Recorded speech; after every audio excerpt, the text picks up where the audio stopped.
Bedford, Massachusetts, is best known as the Whaling City, the romantic port from which the old whalers set sail for the four corners of the globe.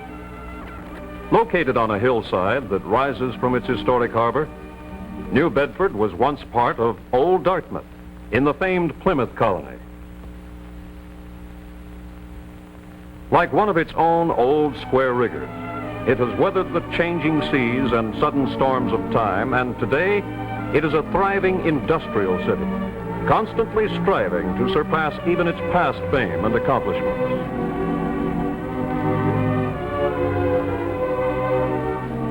The city was destined for a seagoing career from the start because of its fine harbor and the nearness of excellent fishing grounds. In 1767, the first whale ship, the Dartmouth, sailed out of this port and 6 years later participated in the Boston Tea Party.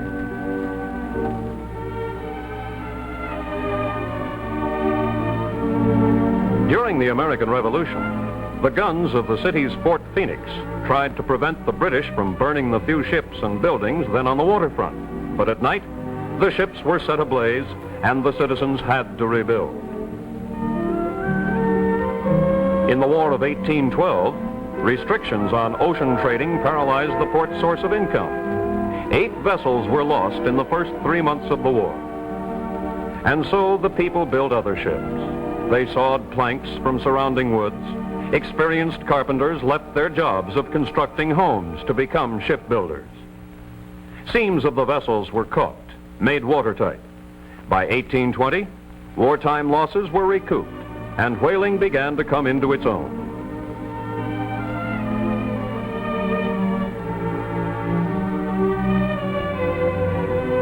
New Bedford's fortune skyrocketed for 50 years, and today on Johnny Cake Hill, the city's noted whaling museum has relics and reminders of the great seafaring days of the past.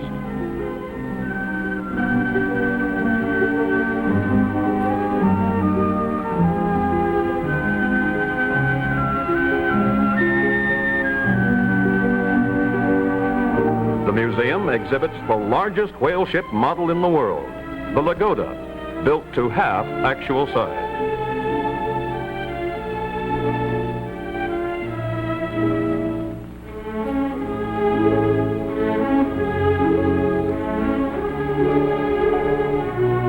Just across the street, the Seamen's Bethel still stands.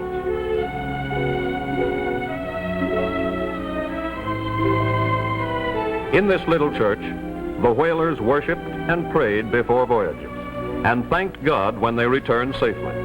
A voyage of 3 or 4 years in search of whale oil was a long separation from loved ones.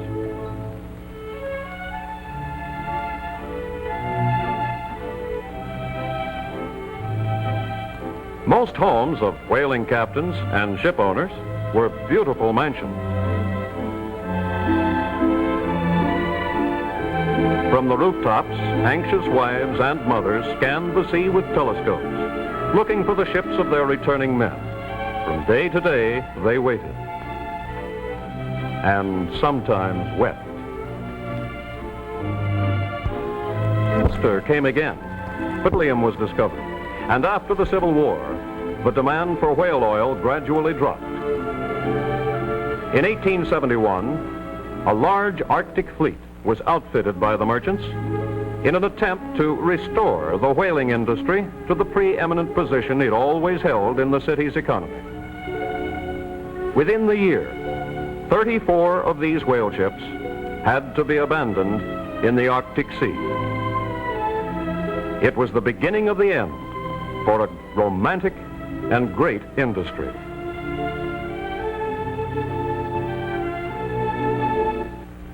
Whaling may have been nearly through, but New Bedford was not. Its citizens turned their energies to other things, notably to the manufacture of cotton goods. 50 years later, in 1920, there were 70 cotton mills in operation, and by 1926, this city was the first in the United States in the manufacture of fine cotton goods and yarns. The humming activity of the looms was constant. Mills were turning out cloth and yarn in millions of yards.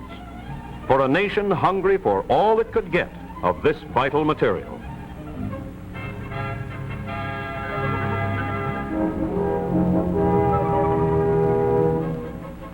And then, slowly, production began to fall off. Thousands of workers received their last pay envelopes as business slackened.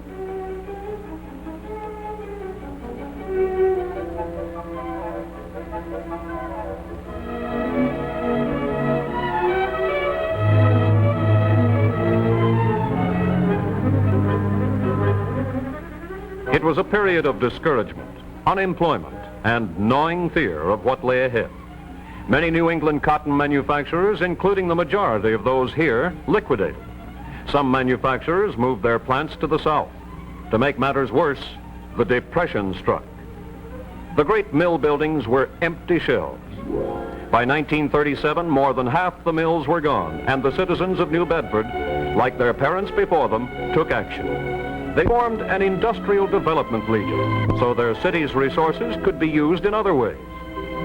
By 1940, 28 new kinds of industries began operations, and 130 new companies had located their plants there by 1949. Production again was on the march.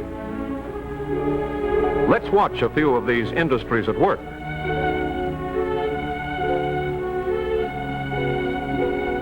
The manufacture of electronic, radio, TV, and electrical parts was one of the first of the new industries, introduced by two plants. Their widest known product, capacitors, stored electrical energy and helped make possible the modern-day miracle of electronics. It is their capacitors in all sizes, large and small, which are used in many home appliances. For example, 100 in a single television set. At the beginning, theirs was the task of research, then production. Thousands of the city's skilled help joined these new firms, whose products are so vital to the nation's defense. From this nationally known plant, the New Bedford division sends out copper and brass in the form of plates, sheets, and strips. Copper alloy plates from this metal were built into the first atomic submarine, the Nautilus. The stamp of the whaling city's ingenuity will be carried to underwater regions far beyond the dreams of even the old whaling captains. The copper alone processed in this plant has kept electric current flowing across our continent. Rolling and cutting machinery, guided by men who have pride in their work, producing metal for the demands of war and the needs of peace.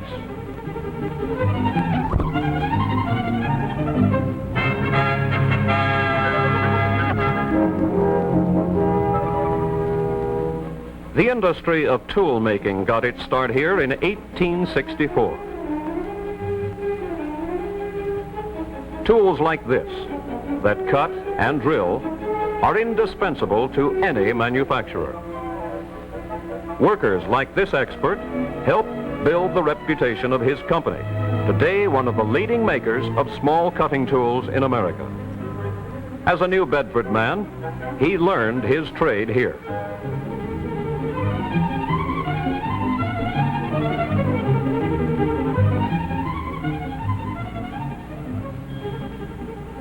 A glass furnace. Here we see an art that was inherited from the old school. Glass that is beautiful to own. It is not given to most men to handle molten glass, to know its possibilities from the furnace to the final molding and shaping, the exquisite perfecting of an inanimate substance into some object that breathes purity. This is a talent, one that here passes down from father to son. No wonder workmen like this artisan go about their jobs content that they chose this as their life's work. Today, they are employed by one of only 4 plants in the country with production devoted exclusively to freehand blown glass.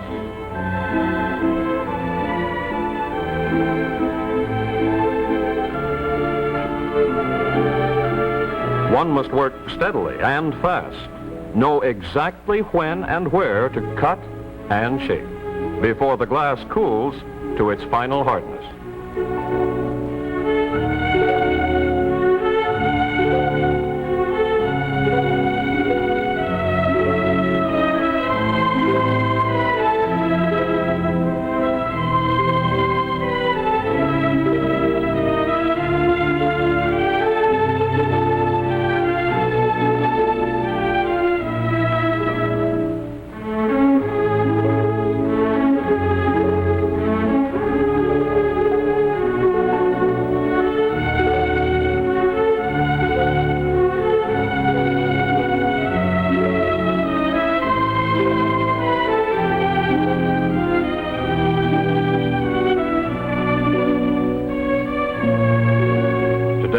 This pitcher may be in your home, your neighbors, or friends. The skill which this workman employs in hand engraving is an art that came to the plant years ago from Sweden. Treasures in glass for people who appreciate them.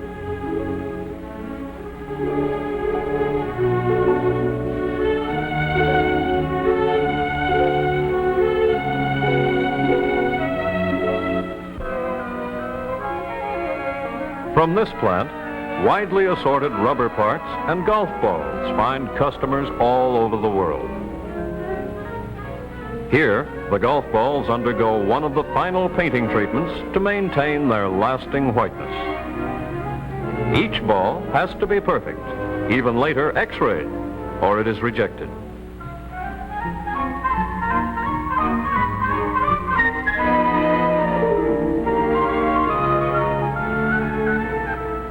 Millions of golf balls are manufactured here annually.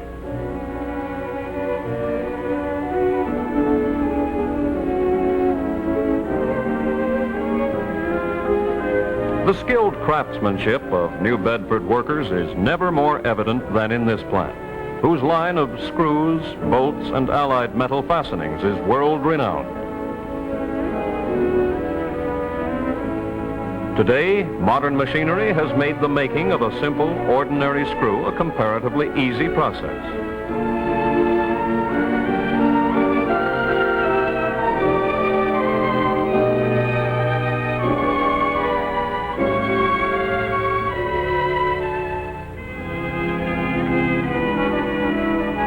Yet a metal screw, above all else, must be precise to the 1,000th of an inch.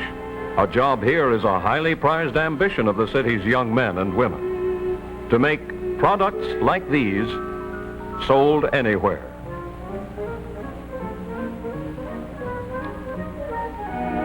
But still, the number 1 industry is cotton textiles. These and other mills had stayed with Baton during the lean Depression years.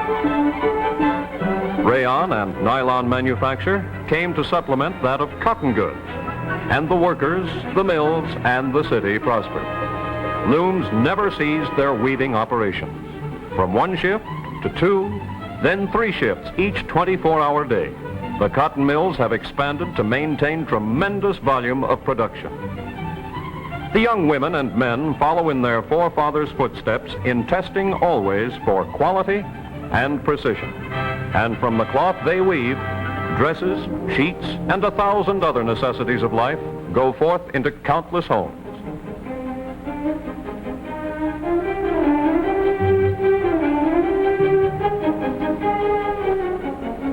Today, a rising tide of prosperity engulfs this indomitable city. With their new cars, modern plants in which to work, these skilled workers help carry New Bedford's name to the far corners of the world through the excellence of its products.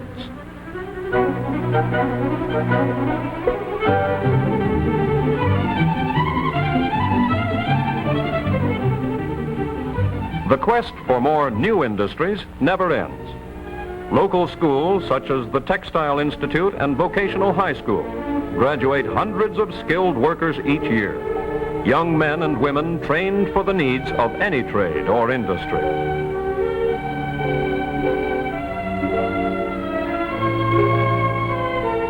Only an hour by air from New York, businessmen representing many diversified industrial interests land daily at this up-to-date airport. Many come for their own business purposes, but some to inspect the advantages of locating here permanently. A few establish home offices here, for they have liked the community enthusiasm everywhere in evidence.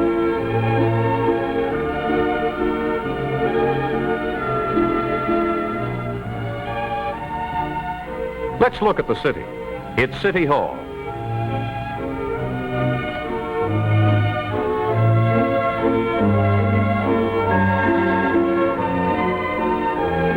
The public library. The railroad station. The county courthouse. The high school, highly rated and alive with energetic youth. The common. A low-cost housing section being made ready for returning veterans and families with low incomes, making 4 such developments in all. Lovely homes, so typical of New England.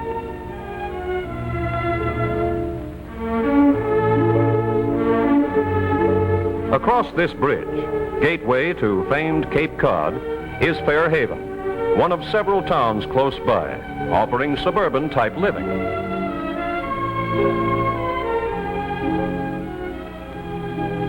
But the industry and buildings of a town are only part of its story. At its center are the people who live there, the human story that is reflected in the pages of its newspaper. For over 100 years, this newspaper has day by day been telling the story of New Bedford. Many civic leaders got their start as one of its paper carriers.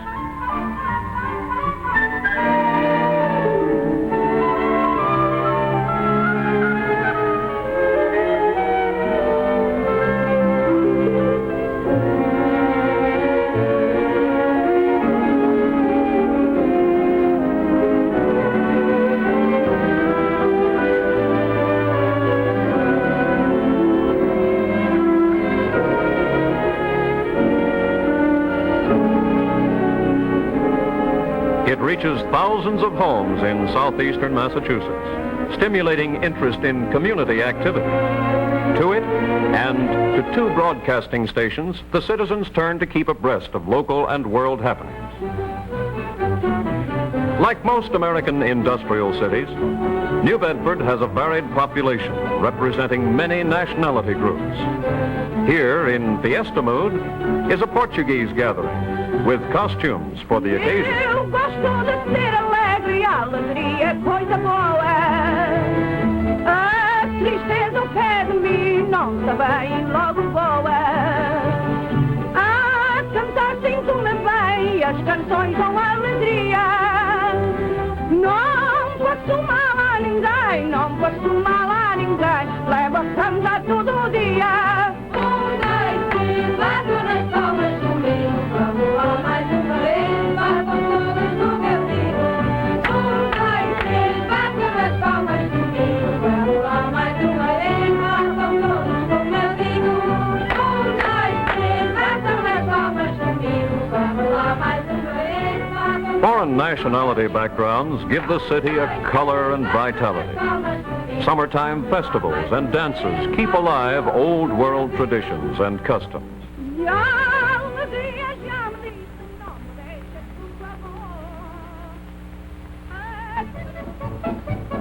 The Polish people, on their holidays, at feasts and weddings, are fond of this gay type of relaxation.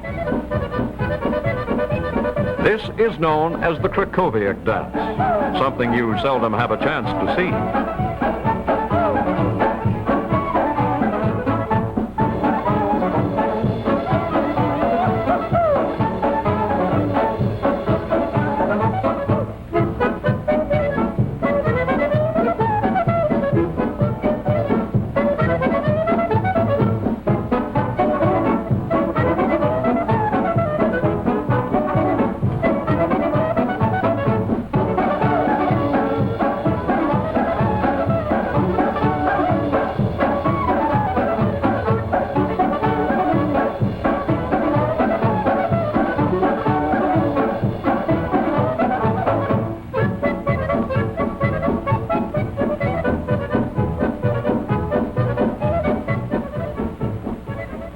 then the French, with their traditional Canadian quadrille.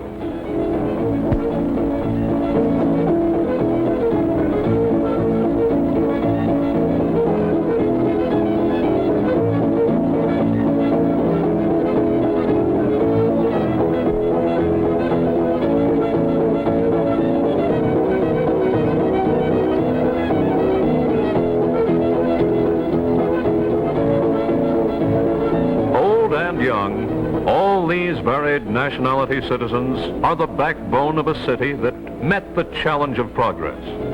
But it is as Americans that they live, work, and play. During the busy summer months, tourists from all over flock to sandy beaches in the greater city area. On weekends and half-day work holidays, the townspeople drop their cares and also take advantage of this saltwater playground spot.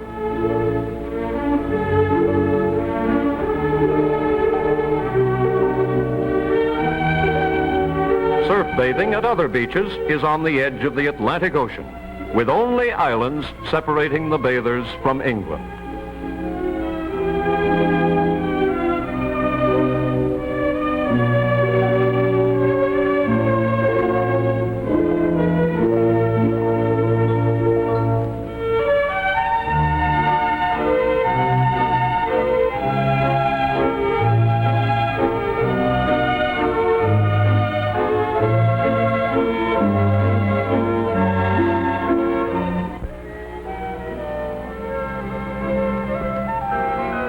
There's no finer sport than sailing.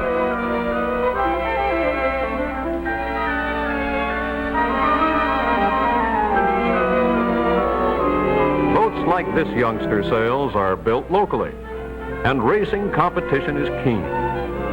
This is one answer to juvenile delinquency that plagues the larger metropolitan cities. Youngsters out on the water, taught to handle their small boats while in their teens.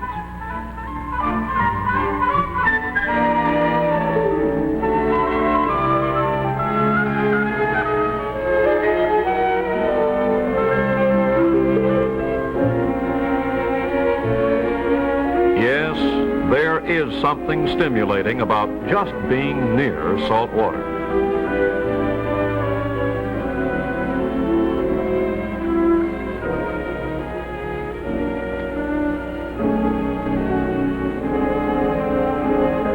Sunday afternoon in a park.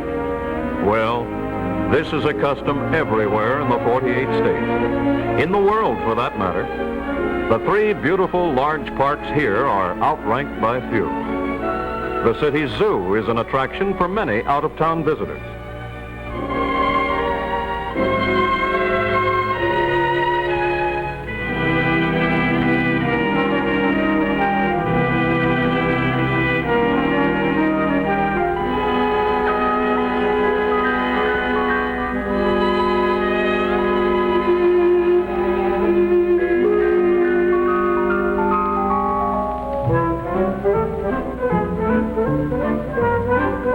This outdoor activity is the wholesome way of life that acts as the cementing influence in any community, that helps it go forward.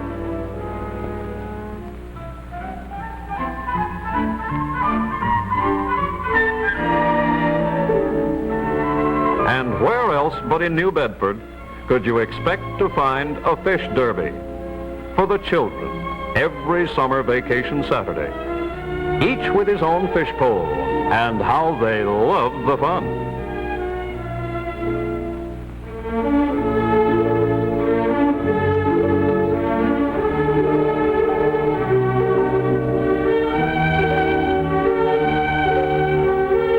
A 4-ounce fish may get the prize for the smallest. The biggest? Well, if Dad caught it, he'd toss it right back. But this is for sportsmanship, taught young. And, of course, those prizes are mighty important.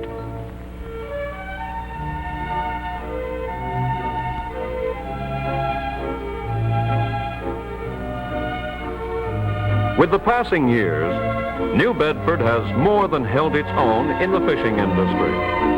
In ground fishing, it is third only to Boston and Gloucester on the Atlantic seaboard, and fourth in the nation. There are 125 boats of all types in the regular fleet, and this is increased by 70 more during the summer months. Unloading goes on hour after hour, every day. It is here in this little auction shed that prices are established for much of the fish in this country and the greater part of the scallops consumed throughout the world today. 85% of the world's supply of sea scallops comes into New Bedford for freezing, packaging, and shipping. Bidding has far-reaching effect in most of the nation's food stores. It determines what is a fair charge per pound for each product of the sea, which will still give the fisherman adequate return for his hard labor. Auctions like this take place daily, and prices are radioed to New York and Boston.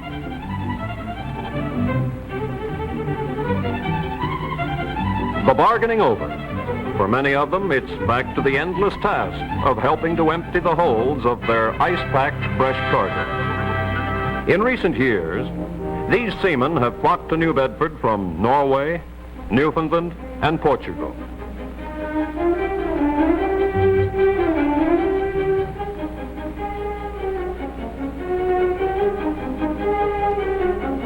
Some of the fish will be filleted. The rest will go into huge freezing and storage plants not far from the piers. The greatest percentage will be transported by a fleet of huge trucks to various wholesale markets.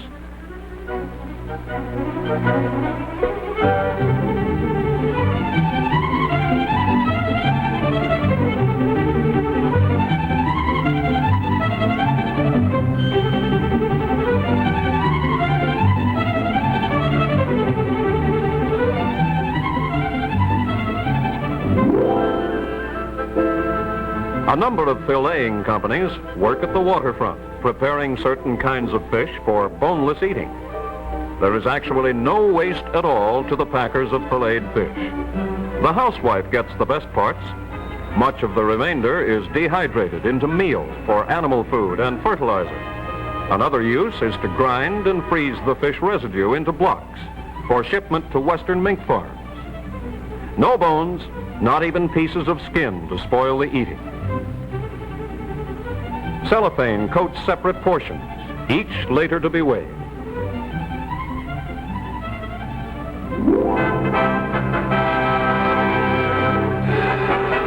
Americans usually like scallops, and this is how they start to their final destination, most from this very spot.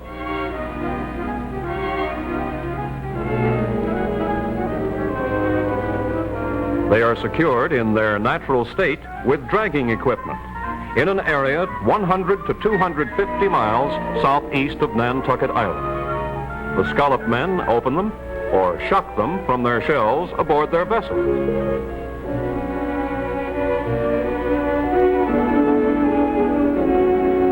Modern machinery, guided by girls, takes care of the scallops once they reach the packing house.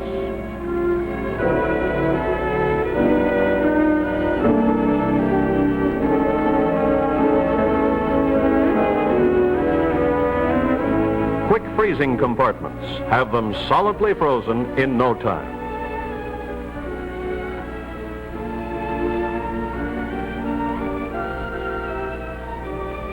Scallops by the ton, off to those who like good seafood.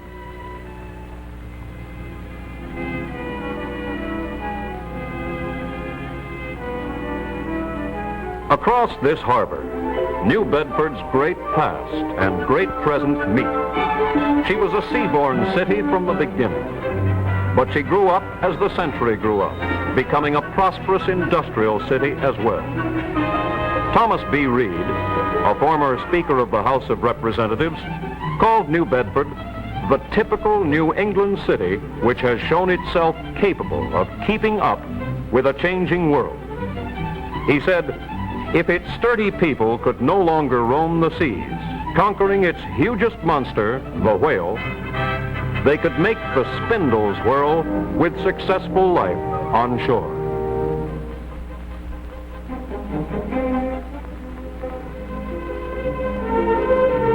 The earth, he concluded, has got to be pretty clever to get out of the grasp of a people equally at home on land or sea.